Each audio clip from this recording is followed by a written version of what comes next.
Okay, so today we read chapter 2. Why is evolution important to anthropologists? A question that you've never asked yourself. But so I'm going to try and rephrase it differently, which is, what can we get out of evolution?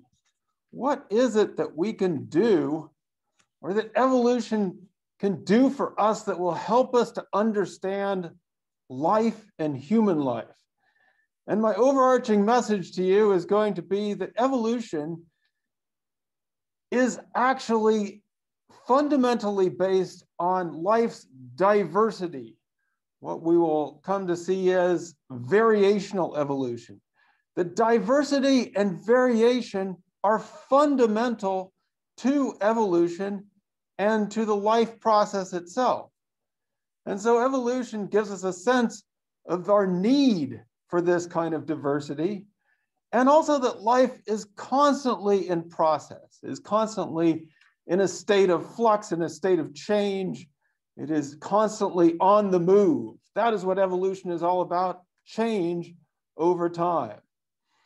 So in today's class, we're going to go through 7 main points. We're going to link back to what we were talking about a whole week ago with module 1 and the ideas of science and what makes evolution a theory and what that means.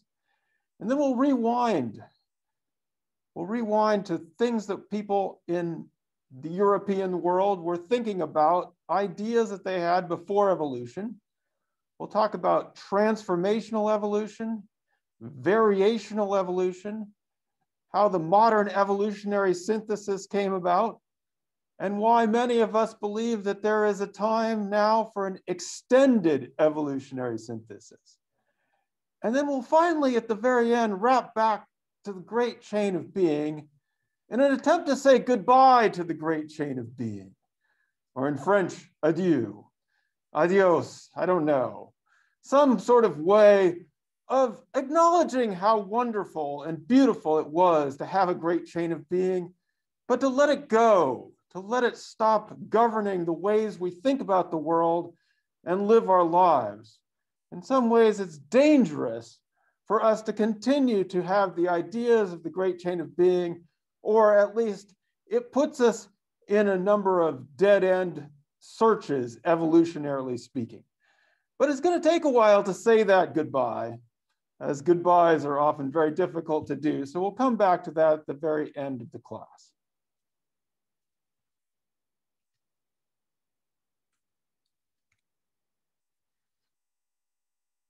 So wrapping back to what we were doing a week ago, the idea of what is science, what is a myth, how is science supported, how can we trust that the scientific stories have something to say about the natural world.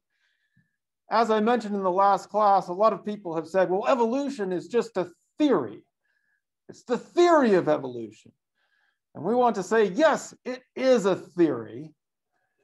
And that's a very big thing to say from a scientific point of view. That means you have something very important that has been well verified. And so what makes something into a theory, especially as philosopher of science Philip Kitcher says here, a successful scientific theory? There are 3 parts. One is that it is testable, that it matches up to our observations of the natural world. And I've here underlined that little E in hypotheses, because that's hypotheses in the plural. It's uniting multiple hypotheses, and independently, remember, we're not proving the hypothesis, but we're matching it up to nature. It can't be falsified. It seems to fit our observations of what is going on in the natural world, and it's several hypotheses. It's not just one, it's a number of hypotheses. And so that goes with the second point, is that to become a theory, it has to be unified. That is to say, you have to have a number of hypotheses, and you're explaining a pretty large range of material evidence. So again, when we talked about atomic theory or the theory of gravity, these are theories that explain a lot of things in the world.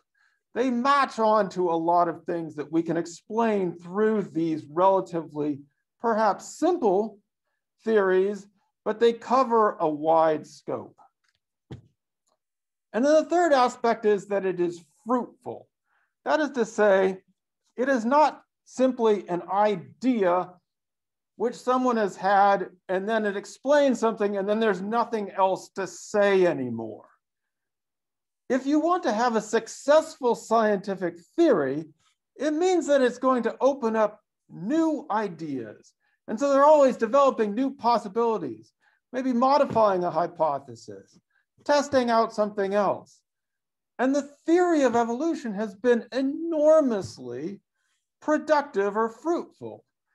And it's helping us out right now as people try to develop our race against the COVID variants and try to deal with mutations. And we have something that's mutating and you try to test things against the mutations. So it is continually generating new hypotheses, new ideas for research in the lab and beyond. And so this is why evolution is considered a successful scientific theory because it has been matched up to nature, explains a wide range of evidence, and continues to be a very fruitful and lively topic for scientific discussion and future ideas. So before we get into evolution, the theory of, we want to talk about what people in Europe, their ideas about the natural world before this idea of evolution came around. And the reason we're doing that is because there are some very deep ideas in this, in Europe that actually influenced the whole world in terms of how people thought about the natural world. And it has taken a long time to think differently about these ideas. So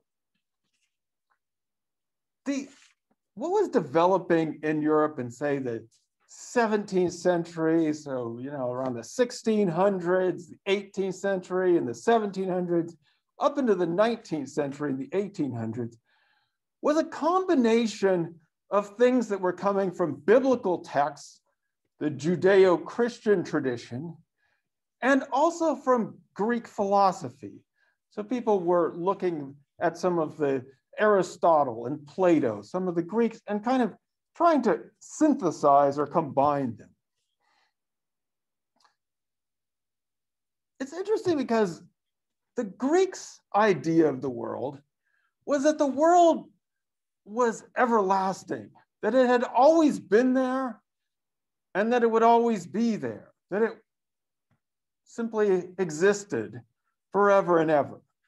And you could contrast that with the Christian view, or well, especially the Christian view from the Bible, was that the earth was very recently created by God. And if you go back to the begats in the book of Genesis and sort of work your way back through the generations, they estimated the earth was around 6,000 years old. Now, later on page 41, when they start talking about Darwin, they give this kind of a very famous example of a bishop who calculated, again, based on the Bible, that the earth was created on October 23rd, 4004 BC. So he had a pretty good idea of when the earth was created. He was trying to do his math and get it to a much more precise point. I think most believers would simply say around 6,000 years ago, because that covers most of what people thought was recorded human history as brought to us by the Bible. The earth was relatively recently created, and also in the Christian tradition, it was about to end. We were entering the end times, and so it would come to an end soon. So in some ways, these were quite different ideas, and you might wonder, well, how do you combine this idea of the endurance of the world with its youthfulness and coming to an end. And the thing that they shared, both the biblical view and the Greek view, and they were sort of combined together in this period, was an idea that, that Lavin and Schultz call essentialism, which is basically that when you looked out at the living creatures, what we would call species, that all of these have an essential characteristics. So the essential characteristics have either been provided by God during the creation, and nothing has changed since the creation, or if you want to go with Plato's idea from the Greeks, that there's sort of an ideal form of each creature. And those of us who are alive are kind of imperfect realizations of this ideal form or ideal type. But in both ideas, what they've fused together here is that life really doesn't change. The species don't change. They are marked by their characteristics or God-given essences or their ideals. And that's how we know how they relate to each other in the perfection of God's creation or idealism. And so this would merge together in what is called the great chain of being. And here you can see there's a number of artistic representations of this idea. This is a particularly beautiful one, but there are others. And basically, I'm glad that a number of you were drawn to the idea of the great chain of being, because it is truly a kind of beautiful rendering of the world as it was sort of perfectly created and perfectly categorized at this time. So the idea was that the world was created by God, and that there's God up there, and there's the devil down there, and there's angels, and there's people, and there's all the other creatures. And that there are degrees of perfection or sacredness so that everything is in its own place. And it's all in a chain, great chain of being, from the lowest up to the highest. And they might be striving to become more perfect and more beautiful, but people, things, animals, creatures, God's creation is organized in this way, in this hierarchy, from the least perfectible and things like worms and stuff like that, up to more wonderful things, more beautiful things. Now, the great chain of being actually gives us one of our main frameworks for the way we classify creatures biologically. And so if you look on page 37 at someone you've probably heard before, Linnaeus, who was, we're going to do a couple years of when people were born and died, just to get us a sense of the chronography here, because Linnaeus was born in 1707, lived to 1778. So he was basically born and died before anything of, before the Lamarckian ideas or the Darwinian ideas came about.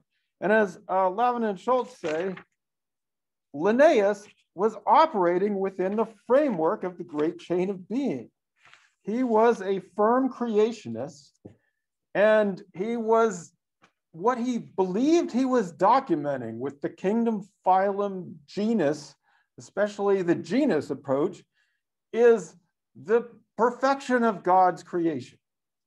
And so Linnaeus was a creationist, and he was trying to document the essentialist way. He was basically putting the great chain of being into a classification scheme. So he was very much working within this model. This will also be important to us for Tuesday when we begin talking about primates and why Linnaeus chose to classify humans among the primates, which is interesting for someone who was, like I said, a creationist and, as Levin and Schultz say, committed to an essentialist definition of natural kinds. Now, for some reason, and I'm not sure why, this threw us a little bit on the quiz. You probably can't see that. But there was the question, too, about what challenged the great chain of being. And most of you chose Linnaeus. And actually, Linnaeus was working within the framework of the great chain of being. So I'm going to have to go back to that question and maybe help out a little bit. I really stumbled you up there. So anyway, Linnaeus fits in with the old ideas. We'll have to go back and take another look at that question. There was one person who got the answer. The thing that challenged or started to help people modify ideas or cause them to question the great chain of being was not new ideas. It wasn't Darwin. It wasn't Linnaeus. It was that people were starting to do more geology and more fossil finding and starting to explore different parts of the world outside of Europe. And what they found were the fossils of creatures that some of them looked like creatures now, but seemed a little bit different. Some of them didn't seem to correspond to anything that was alive today. And so sometimes science, you get a hypothesis or an idea, and then you go out and try and find evidence to falsify or to support your hypothesis. Sometimes new evidence comes in and you have to figure out new ideas. And this was one of the cases where the great chain of being was a beautiful way to describe what was going on. It's a wonderful system, but it wasn't matching the material evidence that was coming in, especially from the fossils. And so some new ideas began to emerge, as one of them emerged more from a fossil person and one of them emerged more from a geologist person. And I was happy that some of you got into the ideas of catastrophism and uniformitarianism. I mean, it's kind of interesting intellectual history. For our purposes, we're not going to go too into depth into these ideas because, in fact, they're kind of both wrong, or they both didn't really work in the long run for various reasons. But the importance to these ideas is that people were starting to review or to tinker with or to understand that the idea that species could be unchanging forever, that they would be unchanged since creation or unchanged since forever, couldn't be true. That species seem to change over time and be modified. They didn't simply stay the same. The other thing that happened during this period, so you had the fossil people who were looking at some of the material evidence. And the other thing that happened is people started to do more geology and realized that our ideas about a 6,000-year-old Earth simply could not fit the evidence that was coming up about the layers and the deposits and all those wonderful geology things. And so a lot of people began to speculate that the Earth had to be a lot older than 6,000 years. So you had this new material evidence coming in that was causing people to adjust or to question some of those ideas from the great chain of being. It was still around, but people were starting to wonder if it really matched up with the natural world evidence they were collecting. And so one of the pretty good ideas, I guess you would say, maybe a little bit better than catastrophism and uniformitarianism, is the idea of transformational evolution. which is brought to us by Jean-Baptiste de Monet de Lamarck. We rarely learn his whole name. We sometimes just call this Lamarckian evolution. So maybe in your high school textbooks, you may have heard of what Lamarck did and his contributions. You'd probably just say Lamarck. Again, we have someone who's born, at the mid-century, but, he's gone by 1829. Remember, Darwin and Wallace are coming out in the 1850s and 1860s, right? So Lamarck is preceding any of that other stuff, and he's already got an idea of evolution. So I think sometimes, for example, when we're reading this material or when we're taking a quiz and we think evolution, oh, I know that, evolution, natural selection, Darwin, and survival of the fittest. I got this. And I guess I'm trying to sort of rewind our stories a little bit, because that's not the way things actually happen. In the sense that these ideas about how creatures were changing or transforming, and the evolutionary idea was already in the water, was already something that Darwin was building on. He actually did not come up with the idea of evolution. So Lamarck is credited with this idea of transformational evolution. And basically, Lamarck's idea is that as creatures are doing their thing, they are changing themselves in response to the environments that they inhabit. And so, actually, I think the most famous example that illustrates Lamarckian evolution, they don't talk about it in the textbook, but you might remember it from high school, is the giraffe. And so in Lamarckian evolution, you have these giraffes going around trying to get and stretch their necks higher to get leaves and to get food.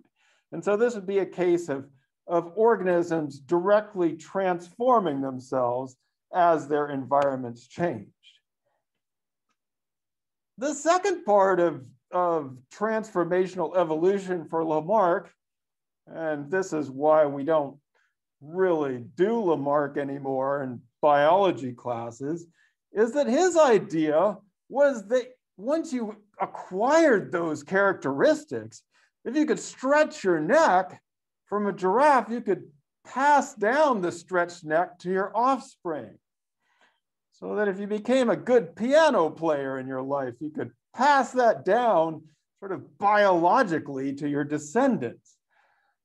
In Lavin and Schultz, they use the example of the panda's thumb, which is a little more complicated because we don't understand about panda biology.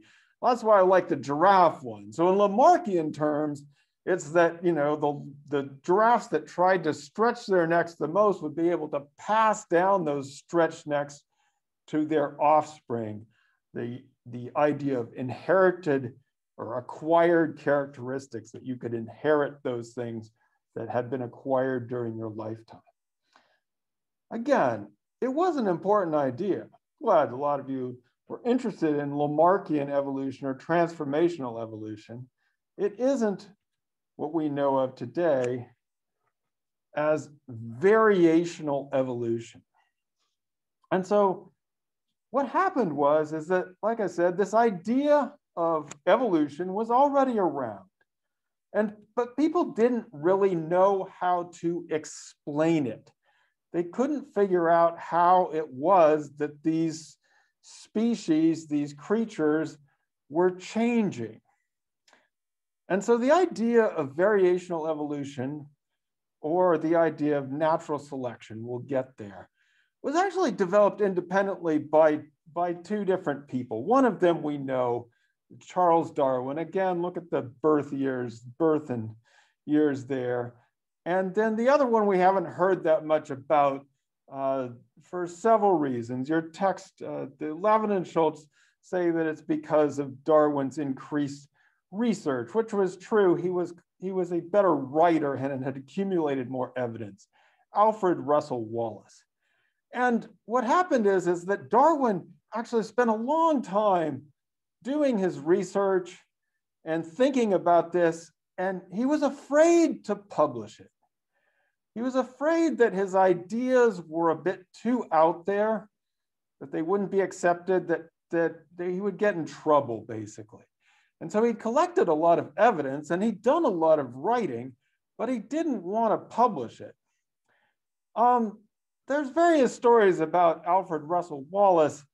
Some people say that he was in a malarial fever because he had been studying in the tropics and all of a sudden came up with these ideas, wrote a letter to Darwin. Darwin reads the letter and is like, uh-oh, we've got the same idea.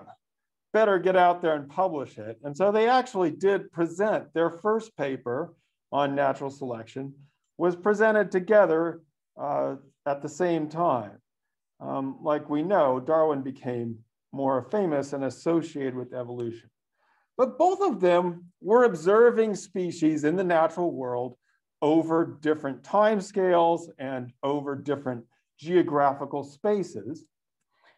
And what they both concluded was that the species that we see today were all descendant from common ancestors or shared ancestral species, so that the creatures that we say today are modifications of those creatures that have come before, and that we can see the variation of life and go back to some common ancestors of these species. And that, of course, the mechanism or the process by which this occurred, and again, they both came to this conclusion independently and then published it together, was that natural selection was our mechanism of how evolution occurred. Again, evolution was already an idea. This was simply a mechanism that they were proposing for how it worked. Darwin preferred to call it descent with modification. Darwin was actually not very fond of the word evolution. He doesn't use it very much, especially in Origin of Species. He preferred this somewhat longer, perhaps clunkier phrase, descent with modification, which is actually a pretty nice way of describing what evolution is all about. And I think that if he kept that idea, descent with modification, it's hard to get too upset or angry about it because it seems pretty logical.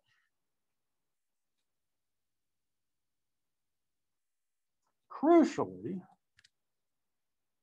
yes, there are Darwin's finches. So Darwin was on a voyage all around the world, the voyage of the Beagle, and one of the places that they stopped were the Galapagos Islands off the coast of what is now Ecuador. And what he was observing were various creatures on different islands, which were variations on a theme. And he was trying to explain how these variations might have occurred. What is so crucial about Darwin's and Wallace's contribution here is that it overturns the idea of essentialism. So in the idea of essentialism, species never change and they don't vary. And if they do change or vary, that's a problem because it's probably an imperfection or something bad has happened. Whereas for evolution, for natural selection to occur, you need variation. If you don't have variation, if you don't have differences in the population, there's nothing for evolution to work on. Another word for this would be diversity. And as Lavender and Schultz put it, this is the ground condition of life, life as proliferating diversity or variation. It's essential for any natural selection to occur. The rest of it you know from other classes, that you need a form of heredity or inheritance, that there has to be some sort of competition for resources so that certain traits might get selected, and that out of that competition becomes differential reproduction. The creatures with the favored traits are able to reproduce more than the creatures whose traits are not as